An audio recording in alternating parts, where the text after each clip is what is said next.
Olá companheiras, olá companheiros, saudações petistas. Sejam muito bem-vindas e muito bem-vindos a mais uma edição do podcast Em Tempos de Guerra, a Esperança é Vermelha.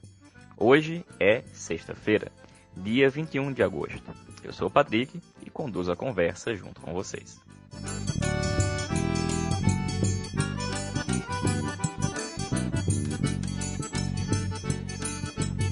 No episódio de hoje, o companheiro Walter Pomar, a companheira Natália Sena e eu comentamos a reunião do Diretório Nacional do PT que aconteceu ao longo de todo o dia de hoje e que tratou do plano de transformação e reconstrução do Brasil. O companheiro Ian Ribeiro, do Rio de Janeiro, nos informa sobre as discussões que estão acontecendo na juventude do PT acerca do uso dos recursos do fundo eleitoral para as candidaturas jovens. E a companheira Suelen Aires, do Rio Grande do Sul, comenta a discussão que está acontecendo no Tribunal Superior Eleitoral sobre os recursos para candidaturas de negras e negros.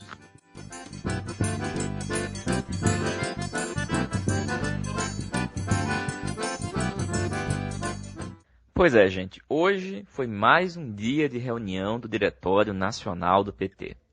Nós tivemos a reunião segunda-feira e informamos que hoje teria essa outra, e a pauta foi o plano de transformação e reconstrução do Brasil. O companheiro Walter Pomar, Natália Sena, eu e outros companheiros tivemos a reunião virtual ao longo de todo o dia, e hoje nós faremos um comentário inicial sobre a discussão tratada. Mas na próxima segunda-feira a gente volta a tratar no detalhe, explicando as emendas, o resultado das votações e aprofundando o debate que foi muito importante, porque diz respeito a temas de curto, médio e longo prazo. A gente vai escutar agora o companheiro Walter Pomar, que começa o informe de como é que foi a reunião do dia de hoje. Olá, Patrick. Olá, ouvintes do podcast, comandado pelo Patrick Araújo. Pois é, Patrick, acabou de acabar mais uma reunião do Diretório Nacional do Partido dos Trabalhadores. Dessa vez, a reunião foi integralmente dedicada ao debate do Plano de Reconstrução e Transformação do Brasil. Essa discussão vem há muitas semanas e, no dia de hoje, se votaram as emendas mais polêmicas. Há outras emendas que não puderam ser levadas a voto e, de toda maneira, o debate acerca desse plano vai ter continuidade. O próprio Aloysio Mercadante, que é o principal responsável pela elaboração desse plano, diz em todas as reuniões que esse plano é só um ponto de partida, não um ponto de chegada. Importante lembrar isso porque, certamente, várias emendas que não puderam ser apreciadas nesta reunião voltarão a ser debatidas. Uma delas, por exemplo, muito importante, sobre as Forças Armadas. Mas antes de falar das emendas, é importante fazer o sumário do que o plano contém. O plano se intitula Plano de Reconstrução e Transformação do Brasil. Outro mundo é preciso, outro Brasil é necessário. O plano tem 3 partes e um anexo. A primeira parte é a apresentação, a segunda parte é o Plano Emergencial de Proteção à Vida e Reconstrução do Brasil, Mudanças para o Presente, e a terceira parte é o Plano Estrutural de Transformação do Brasil, Mudanças para o Futuro. E o anexo intitula-se 13 anos mudando o Brasil, o PT e a construção de uma nação inclusiva e soberana. Pena para você que ainda não pegou o plano nas mãos, eu também falar do título de cada subitem. Vamos lá. Na apresentação, os subitens se denominam Fundamento, a vida com direitos e sustentabilidade, a crise além da pandemia, o PT e os valores de um novo país, os novos alicerces do país necessário. Na parte 2, o Plano Emergencial de Proteção à Vida e Reconstrução do Brasil, Mudanças para o Presente, os subitens são Medidas para a Proteção da Vida e do Bem Viver, Política Nacional contra a Covid-19 e Fortalecimento do SUS, Proteção à Vida das Mulheres e Combate ao Machismo e ao Sexismo, Proteção à Vida da População Negra e Combate ao Racismo, Proteção à Vida dos Povos Indígenas e Populações Tradicionais, Medidas em Defesa do Trabalho e Renda com Bem-Estar Social, extensão do auxílio emergencial enquanto durar a pandemia, emprego já, política de revalorização do salário mínimo, mais Bolsa Família para mais proteção social, política de renegociação de dívidas para consumidores e empresas, recomposição das capacidades das empresas estatais, medidas para garantia de acesso a bens comuns, garantia de acesso à energia elétrica em meio à pandemia, garantia de acesso ao gás em meio à pandemia, garantia de acesso à água e saneamento em meio à pandemia, inclusão digital e garantia de acesso à banda larga em meio à pandemia, Amazônia e desmatamento zero. Medidas para ampliação de acesso a bens públicos, educação e volta segura à escola no pós-pandemia, garantia de alimentação para alunos e alunas de escolas públicas, cultura e proteção aos profissionais da arte na pandemia, habitação para populações vulneráveis e em situação de rua, cidades e resiliência urbana contra riscos durante a pandemia, mobilidade urbana e gestão dos espaços urbanos durante a pandemia. Medidas para a retomada do desenvolvimento econômico, investimentos e retomada de obras públicas do PAC e do Minha Casa Minha Vida, antecipação de investimentos das concessões existentes, programa de financiamento emergencial para empresas manterem os empregos, garantia de repasse de recursos a estados e municípios e novo pacto federativo, revogação do teto de gastos, medida em defesa do Estado e da democracia, lei de defesa do Estado democrático de direito. Finalmente, na parte 3, o Plano Estrutural de Transformação do Brasil, Mudanças para o Futuro, tem os seguintes subitens: desenvolvimento social e novo período de afirmação de direitos, saúde, educação, mais proteção social, política para o novo mercado de trabalho, segurança pública cidadã para a proteção da vida, proteção à vida das mulheres e combate ao machismo e ao sexismo, combate ao racismo, garantia de direitos e proteção à vida da população negra, juventude, proteção à vida e combate ao extermínio de jovens negros e negras, proteção à vida dos povos indígenas e populações tradicionais, promover a cidadania LGBTQI+, direitos e autonomia das pessoas com deficiência, cultura, comunicação, esportes para uma vida saudável, as novas cidades do século XXI, transição ecológica para a nova sociedade do século XXI, campo mais saudável e sustentável, política e reforma agrária, agricultura familiar e campesina, segurança familiar e nutricional, agronegócio, a defesa dos territórios e bens comuns, políticas para a água, políticas para o saneamento, Amazônia, bem comum brasileiro e da humanidade, proteção e defesa dos animais, desenvolvimento econômico e novo projeto de transformação das estruturas social, produtiva e ambiental, transição ecológica e energética, uma nova indústria para uma nova sociedade, ciência, tecnologia e inovação para a nova sociedade do conhecimento, transição digital e telecomunicações, investimento em infraestrutura, economia social e solidária, desenvolvimento regional, reforma tributária justa, solidária e ecológica,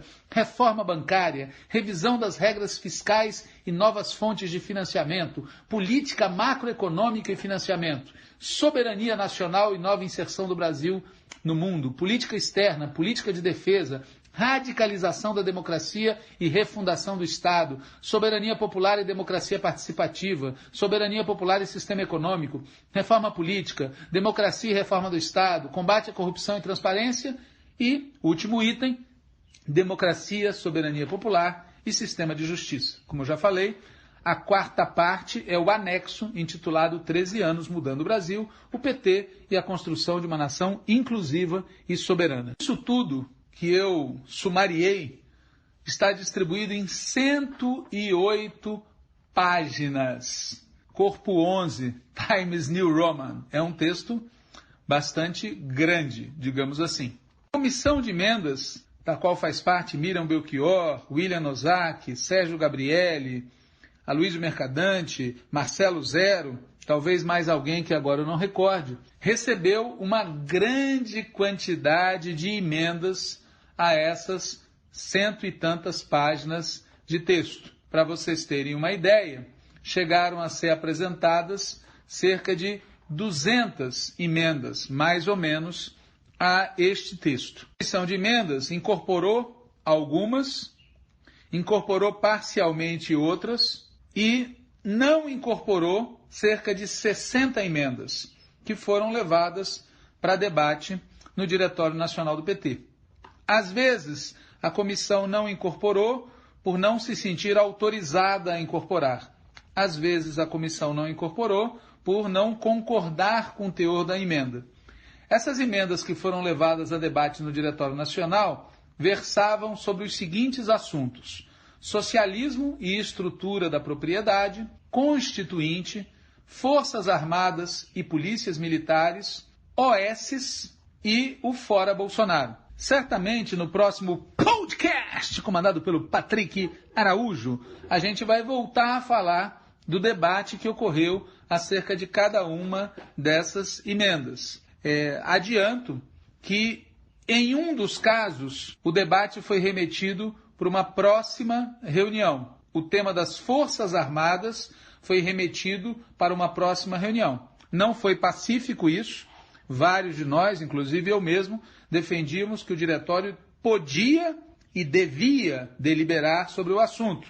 Até porque a polêmica versava sobre assuntos que já são resolução partidária, como é o caso da Comissão Nacional da Verdade e suas conclusões, como é o caso do artigo 142, como é o caso das operações de garantia de lei e ordem. Mesmo assim, prevaleceu no Diretório Nacional a ideia de debater melhor o assunto numa comissão e voltar a tratar dele numa nova reunião.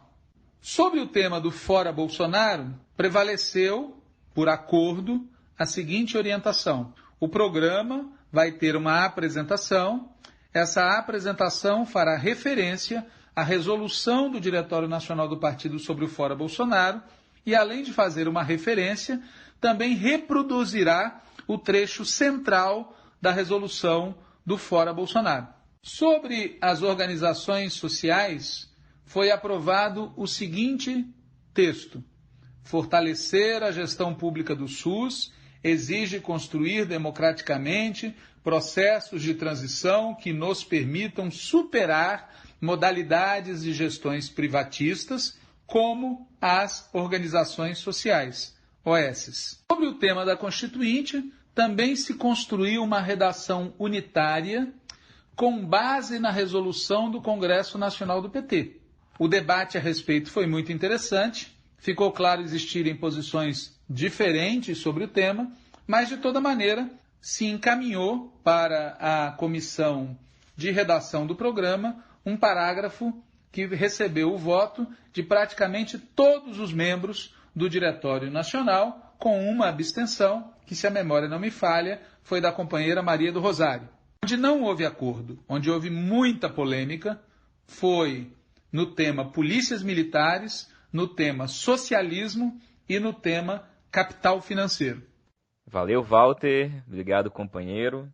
Natália, o Walter comentou aí no final sobre a existência dessas 3 grandes polêmicas, que eu acho que a gente vai se deter muito mais nelas, inclusive, no episódio da segunda-feira, mas pode dar um panorama para a turma que está escutando a gente, do que tu destaca, desde já, dessas 3 grandes polêmicas? Então, Patrick, como o Walter já comentou, a gente teve essa reunião no dia de hoje, que foi integralmente dedicada ao tema do Plano de Transformação e Reconstrução do Brasil.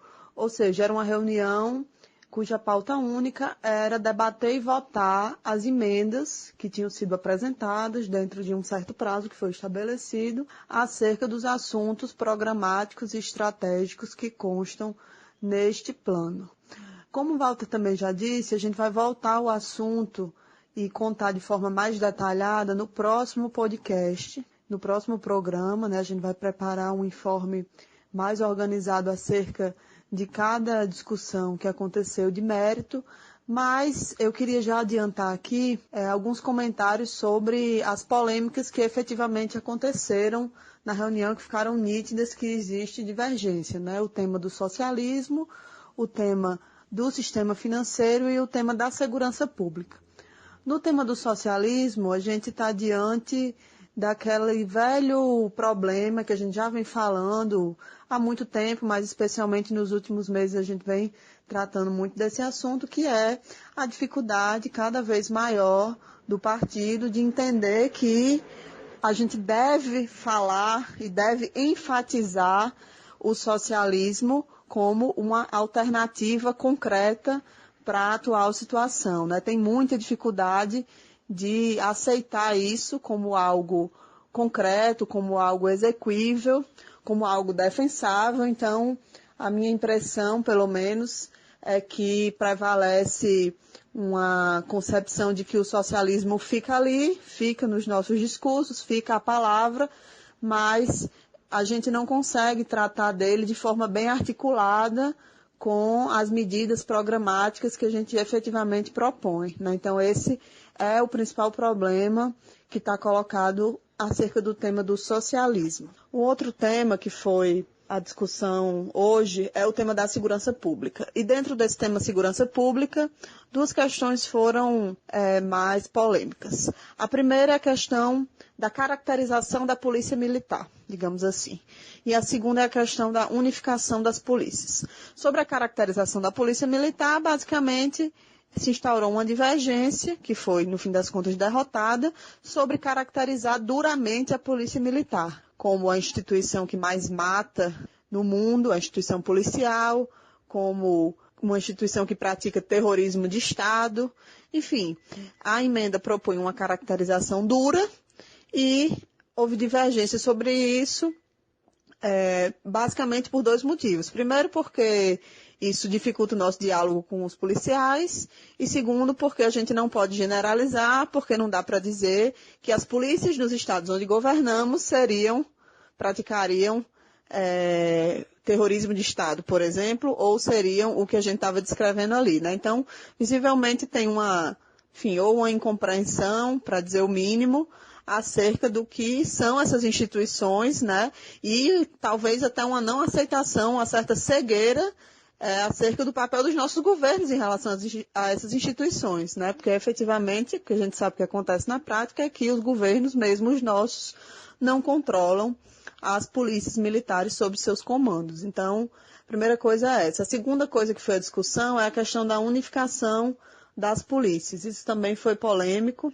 né? Basicamente, o que se argumentou é que essa proposta seria algo ultrapassado, que os acadêmicos não defendem mais, que ela não seria algo democrático, porque isso criaria uma instituição muito grande, muito poderosa e não sujeita a controles democráticos. O problema é que, nesse caso, não se tem uma resposta sobre o que fazer após a desmilitarização da PM, né? Vai ficar com duas polícias estaduais. Então, a gente tem a impressão que esse debate é um pouco mascarado por uma certa rejeição à desmilitarização, mas isso é só uma impressão, né? É algo que aí no decorrer das discussões, que como o Walter disse, vão prosseguir, apesar da emenda que propunha a unificação ter sido rejeitada hoje, a gente vai conseguir certamente entender melhor do que é que se trata, o que é que exatamente se defende após a desmilitarização. Por fim, tem o debate sobre a questão da estatização do sistema financeiro. Também propusemos uma emenda defendendo isso, que foi rejeitada. E o debate que se faz em torno disso é realmente uma dificuldade de mexer, né, uma dificuldade de radicalizar em relação a mexer nas estruturas de poder e propriedade de forma geral. O problema é que fica evidente a nossa limitação, inclusive de financiar o que a gente se propõe a fazer, né? Evidentemente que reforma tributária é um caminho e é o que se defende, né? Quem é contra falar de estatização do sistema financeiro fala que a reforma tributária está aí e é uma boa proposta, o que de fato é, mas é uma proposta insuficiente, mas de toda forma não foi aceito que se incorporasse ao nosso plano de reconstrução e transformação a discussão acerca do sistema financeiro. Esse também, com certeza, é um debate que vai prosseguir no partido, né? A gente sabe que essa é uma medida que foi adotada, inclusive, por países capitalistas, mas tem muita rejeição a avançar para isso dentro do PT. E aí, com isso eu encerro, um argumento muito presente nessa discussão do sistema financeiro, mas não só nessa, em outras também, é o argumento da correlação de forças, né? Em várias outras discussões, inclusive nessa do socialismo, esse argumento aparece, na da Constituinte também aparece, como algo para dificultar que a gente defenda certos temas, porque não haveria correlação de forças para que eles sejam ou defendidos mesmo ou praticados, ou seja, num retorno nosso ao governo, né, ou pelos nossos atuais governos estaduais, ou pelos nossos atuais candidatos a prefeito, ou seja, propostas a serem defendidas pelos nossos atuais candidatos a prefeito. Então, todas essas coisas aparecem como fatos que impediriam que a gente defendesse algumas propostas que são, do ponto de vista de esquerda, mais avançadas, né? O que deixa evidente que, no fundo, muita gente pensa esse plano de transformação e reconstrução como um programa de governo, né? Com uma visão imediatista e com uma visão eleitoralista, digamos assim. Então, mesmo que isso não esteja escrito, a gente vê nas falas, nas defesas, especialmente contra muitas das emendas que a gente apresentou, essa visão de que a gente tem que ter cuidado com o que os nossos governadores fazem, pensam, a gente tem que ter cuidado porque o plano serviria para dar discurso aos nossos candidatos a prefeito em 2020, e a gente tem que ter cuidado porque em 2022 a gente pretende voltar a governar, e se a gente propor isso agora, a gente vai ter que fazer em 2022 e não vai ter correlação de forças, né? 2022 eu já considero um momento da conjuntura, enfim, no máximo médio prazo, mas é curto prazo, na verdade, né? Então, a gente vê que, por mais que se fale que o plano ele é para um longo prazo, e ele é realmente dividido em etapas, digamos assim, há as propostas mais radicais, que, obviamente, seriam as de mais longo prazo, porque, justamente por causa da correlação de forças, elas não são aceitas porque não tem correlação de forças. E aí a gente fica no 8, né? Porque se não tem correlação de forças, a gente deixa de defender alguma coisa, a gente não cria correlação de forças que poderia ser criada através da defesa de propostas um pouco mais radicais, um pouco mais avançadas. Enfim, esse é um resumo, né? Eu fiz um panorama, digamos assim, das principais polêmicas da reunião de hoje, e aí no próximo podcast a gente pode detalhar melhor todas as votações e todas as discussões que foram feitas na reunião. A reunião foi bem interessante desse ponto de vista da discussão programática. É isso, Patrick. Um abraço, bom final de semana para todo mundo. Valeu, Natália. Muito obrigado, companheira. E exatamente isso. Na segunda-feira a gente volta aqui no podcast a tratar no detalhe cada uma dessas polêmicas e também outros pontos que foram tratados na reunião do DN de hoje.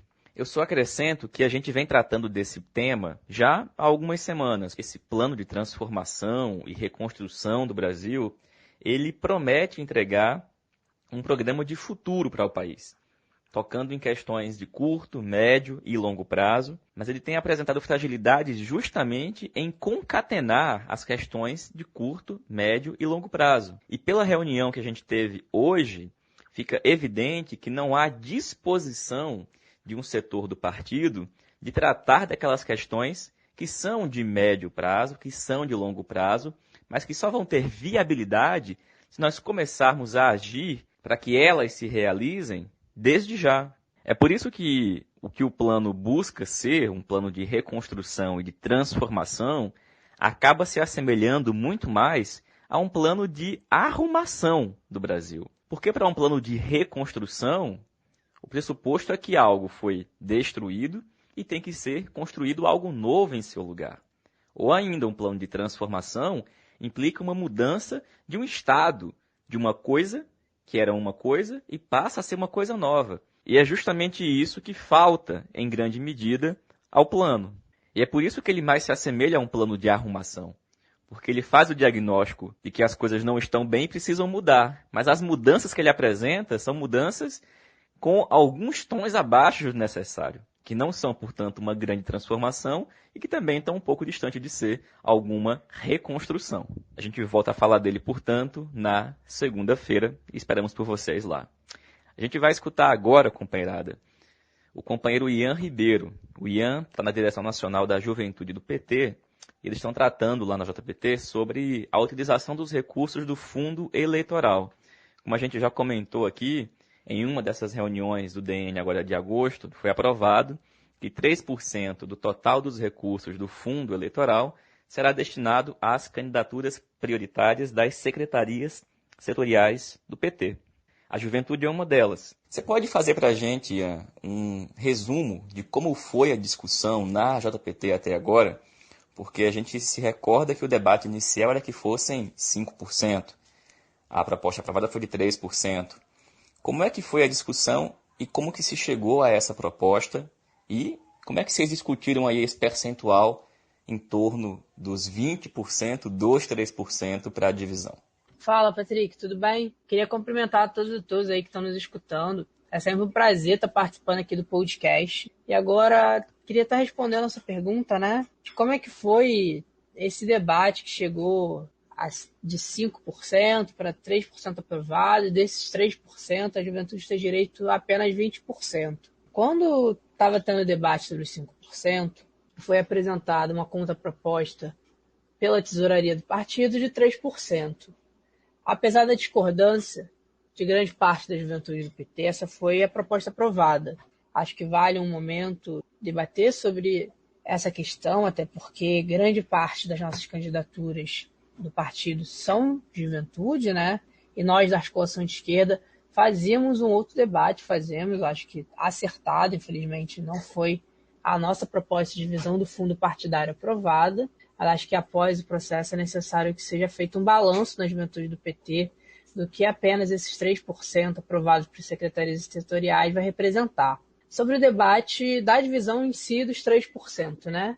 Infelizmente, nós não tivemos o acesso e a profundidade sobre esse debate que eu achava que a direção nacional da juventude do PT tinha que ter. O secretário, na última reunião, nos trouxe um informe de como estava essa discussão entre os secretários dos setoriais e secretarias que compõem, que irão receber esses 3%, e ele nos apresentou a proposta que a juventude era contemplada com 20%, o setorial LGBT com 15%, o negros e negras com 30%, e as demais divisões para a cultura, para a agricultura e para o sindical, e o meio ambiente, que infelizmente, quando ele nos apresentou, já era uma proposta consensuada entre eles e que não tinha muita margem para o debate de ser modificada. Foi até debatido um pouco a possibilidade de ser 30% para a juventude, mas isso infelizmente não encaminhou e nós não conseguimos que esse debate fosse tão frutífero como poderia ter sido. E acabou sendo aprovado dessa forma os 20% do recurso para a juventude. Como é que nós, né, como é que você, no caso, né, que integra a direção da JPT, tem se posicionado? Né? Qual que é a posição que a gente tem apresentado? Porque, baseado inclusive nas tuas respostas à minha primeira pergunta, fica explícito que não teve muita concordância com a defesa da democratização dos recursos. E pode acontecer de candidaturas jovens não receberem nada. Fala um pouco para a gente, Ian, como tem sido essa defesa, como tem sido algumas das posições apresentadas, como é que nós estamos nos posicionando nessa discussão? Então, respondendo essa segunda pergunta, Patrick, a partir da aprovação dos 20%, nós da Juventude do PT na direção constituímos uma comissão para debater a fundo como é que será a divisão do recurso e a escolha das candidaturas prioritárias da Juventude do PT. E como esse debate tem ocorrido e como nós daí temos nos posicionado. Numa das reuniões da comissão, nós apresentamos uma proposta de diversos critérios políticos a serem seguidos pela juventude do PT. Infelizmente, nem todos alcançaram o consenso das forças políticas, mas eu vou falar uma série deles aqui agora. Um deles é a organicidade das candidaturas, que sejam candidaturas orgânicas da juventude do PT, que construam de fato no dia a dia o Partido dos Trabalhadores. A não participação em programas como Renova BR, RAPES, Acredito, entre outros, programas neoliberais que têm como forma de atuação o patrocínio de candidaturas que, no nosso entendimento, não tem nenhuma conexão ideológica com o Partido dos Trabalhadores, mas sim vão contrário a tudo que nós, da juventude do PT e do PT, defendemos. Além também do critério de serem candidaturas ligadas aos movimentos sociais, de jovens que façam parte desses movimentos, tenham vindo deles, como o movimento estudantil, movimento sem terra, movimento de moradia, movimento sindical, além também de tentarmos alcançar a paridade de gênero, superarmos esses 30% que já são obrigatórios, mas sim chegarmos à possibilidade de 50%. Infelizmente, não foram todos esses critérios que foram adotados de forma consensual pela juventude do PT, apenas alguns, como a organicidade militante da juventude do PT, a viabilidade eleitoral, as outros para nós que eram muito importantes, como a não participação em Renova BR da vida, não foram consensuados, né? Nós temos caminhado hoje nessa comissão para formar um rol de candidaturas que gira em torno das 100 candidaturas. Não é o mundo ideal, mas busca, de certa forma, uma democratização. A proposta inicial gerava em torno de menos de 100 candidaturas, então conseguimos um avanço nisso. Infelizmente, temos tido um debate que é muito complicado, compreendo que é muito ruim, que é da proporcionalidade das forças na distribuição dessas 100 candidaturas a partir do 7º Congresso.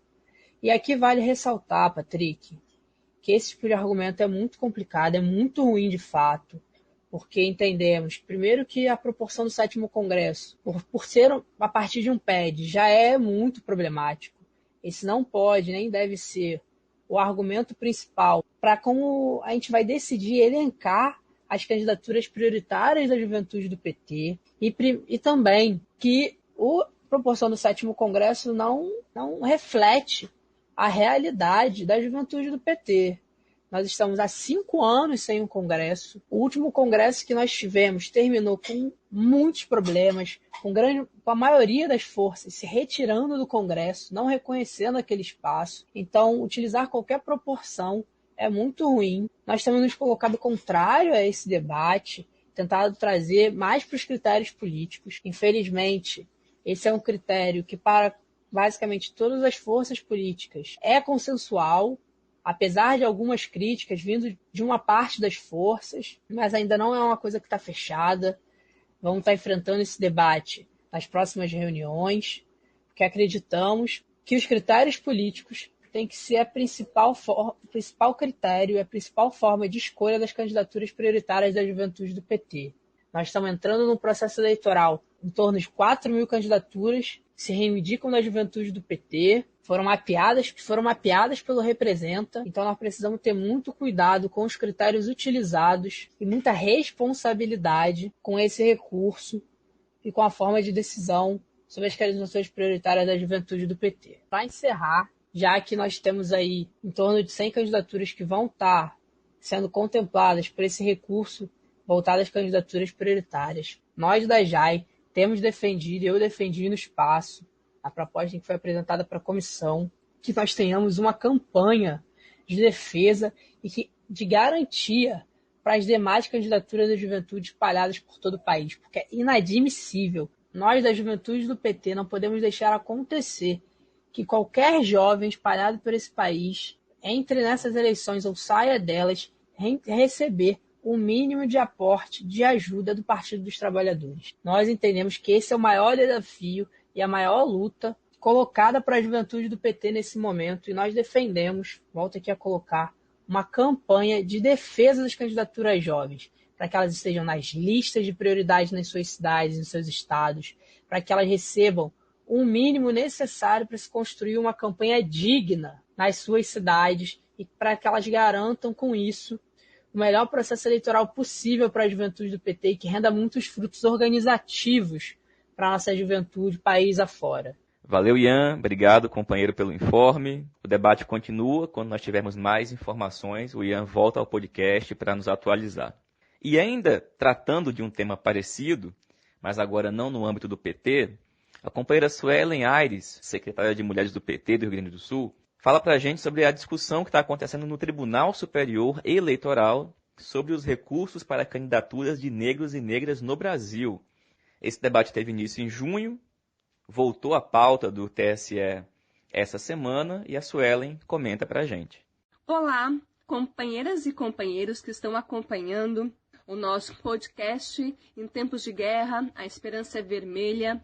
Eu me chamo Suelen Aires Gonçalves, sou militante aqui do Rio Grande do Sul e quero fazer então uma chamadinha, um momento de atenção para o tema da plataforma sobre a distribuição proporcional do fundo eleitoral para candidaturas negras. Este tema foi uma construção e uma iniciativa desenvolvida por um conjunto de organizações do movimento social negro, de uma forma de construção e de pressão para com o Tribunal Superior Eleitoral para que esse tema fosse tratado.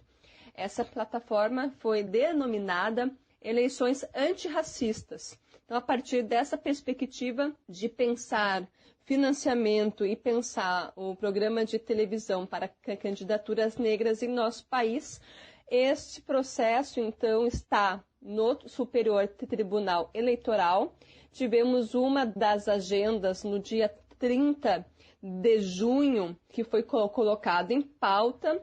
Foi, então, com um voto favorável do presidente, né, Luiz Barroso, e o ministro Edson Fachin também já tinha se apresentado favorável ao tema. Naquele momento, o ministro Alexandre de Moraes solicita vistas, né, pedido de vistas, e a partir, então, desse processo, inicia-se, então, um debate no movimento social negro para com agilidade sobre o tema apresentado, na perspectiva de refletir que o quanto as desigualdades raciais presentes na sociedade brasileira também se reflete, obviamente, no nosso sistema eleitoral. O dia de hoje foi um dia importante porque, além dos dois votos já favoráveis, então o ministro Alexandre de Moraes, que tinha solicitado vistas na reunião do dia 30, apresenta o seu voto e apresenta algumas questões importantes para a nossa reflexão.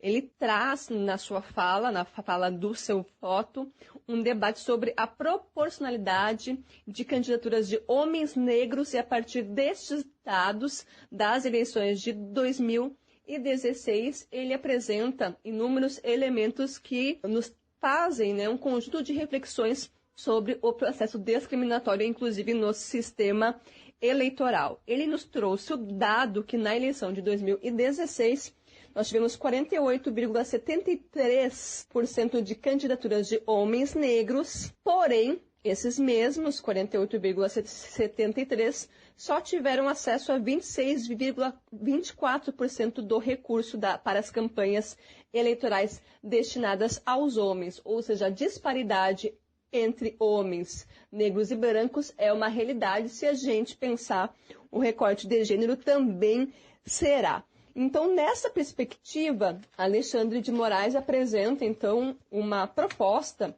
de regra de transição para pensar a distribuição mais igualitária, digamos assim, para as próximas eleições. E essa regra de transição teria como dados de base os números de candidaturas de homens e mulheres negras na eleição de 2020, para que não houvesse um retrocesso relativo a essa regra de transição. E que isso não seria uma cota fixa, e sim relativo à última eleição, no caso, a eleição de 2020. Então, esse foi o terceiro voto favorável, né? Primeiro teve o voto do relator, segundo do ministro Fachin, terceiro do ministro Alexandre de Moraes. O quarto voto era do ministro Fernandes, que solicita, então, em sua fala, um exame da engenharia jurídica que foi apresentada pelo Alexandre de Moraes. Então, nesse sentido, hoje deu-se por encerrado para que pudesse, então, ser apreciado na próxima semana, na próxima terça-feira pela manhã. Então, seriam esses os relatos sobre o dia de hoje, né? E eu acho importante para a nossa reflexão é a gente, de alguma forma, analisar esses três votos. Acho que o voto do Alexandre de Moraes carece um pouco da nossa análise de compreender o que seria essa regra de transição, compreender um processo de regulamentação para que não haja nenhuma possibilidade de engenharia no sentido do desrespeito a uma produção de uma ação afirmativa para com as candidaturas de homens e mulheres negras, né? Então, nesse sentido, acredito que nós, enquanto PT, precisamos, então, aproveitar este momento e enraizar este debate na nossa setorial, nas secretarias, nos espaços de militância, para a gente compreender esse processo e poder ter uma posição nítida sobre o tema do financiamento e o tempo de propaganda eleitoral para candidaturas negras em nosso país. Então seria isso, Patrick. Obrigada pela atenção de todas e todos e até breve. Valeu, Suelen. Muito obrigado, companheira, pela informação. Na semana que vem também a Suelen pode voltar aqui no podcast para nos atualizar sobre como que vai terminar ou não vai terminar a votação na próxima terça-feira. E pessoal, essa foi mais uma edição do podcast Em Tempos de Guerra, a Esperança é Vermelha. Quero reforçar com vocês o convite para participar neste final de semana, acompanhar no canal Contra Mola a discussão do texto Só a Luta Impedirá a Catástrofe. A transmissão vai ser pelo canal do YouTube Contra Mola, lá onde vocês já assistem o programa Contra Mola. Todo mundo está convidado. Repetindo, sábado, dia 22 de agosto, entre as 5 da tarde e as 7 horas da noite. Como vocês sabem, a gente está disponível nas mais diversas plataformas. Ajude a compartilhar e a divulgar. Um bom fim de semana a todos. Até segunda-feira.